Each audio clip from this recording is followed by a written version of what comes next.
with what has been the historical basis of Oregon as we know it.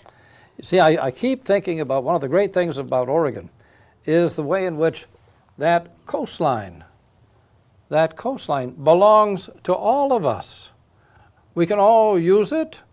We can all have some cottages, etc., but we can't own beyond the grass line. So that, as a matter of fact, people have access to one of the most natural beauties of this state, you see, because we together have the right to that seascape. That's a fantastic thing. I hope it's there in the future for my grandchildren. Yes. But I will tell you that if you own property up above that tide line, and we know that there have been land use cases in which individuals wanted to fence that off, clear down to the water's edge so that nobody could walk along it.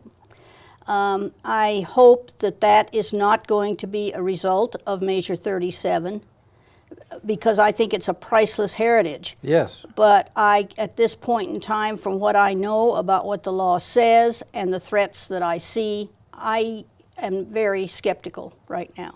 Well, you know, Merilyn, one of the great things about community access TV is that we have the right as citizens to express our concerns and make them public. We have just a minute left, and I'd like to know from you what you might advise or encourage us to do as citizens now with this issue that's come up because of 37. I would advise citizens to please wake up, contact their county commissioners, contact their state legislators, their senators in the legislature, and tell them one thing. Measure 37 passed, but we want public hearings on all of the claims. We want notification of neighbors on all of these claims. And furthermore, we want you to look at this law very carefully and help to determine and clear up some of the uncertainties that are in it. Okay, let's hear that just one more time.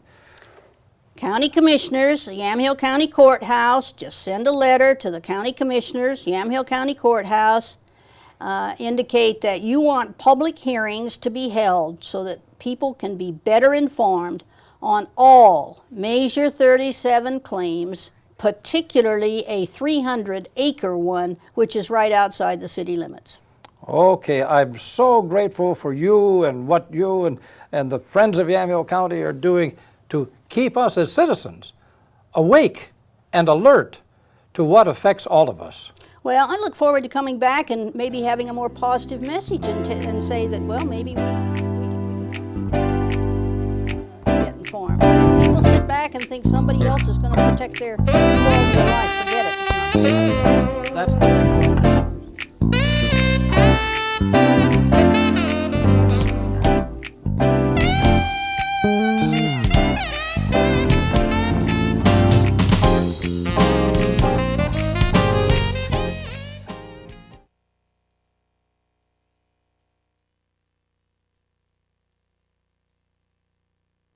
very important area of work.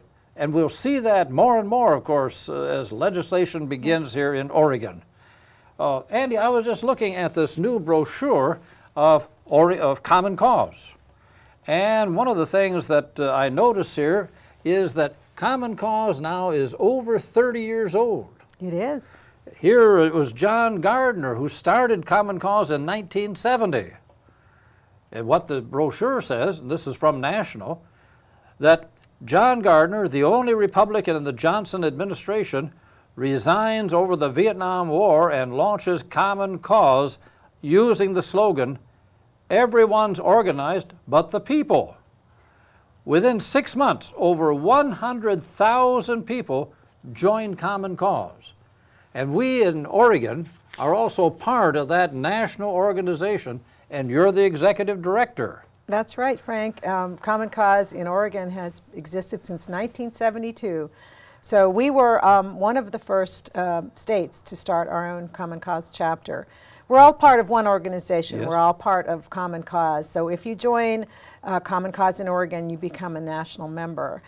Common Cause is very critical right now, just as it was when John Gardner founded it. We have a crisis in our democracy, and Common Cause is very well, we're very experienced in some of the issues we're dealing with now. Elections that are questionable, a war that's questionable, and a lot of basic principles of democracy that are being questioned. These are the types of things we address, and we do it here in Oregon on a state level.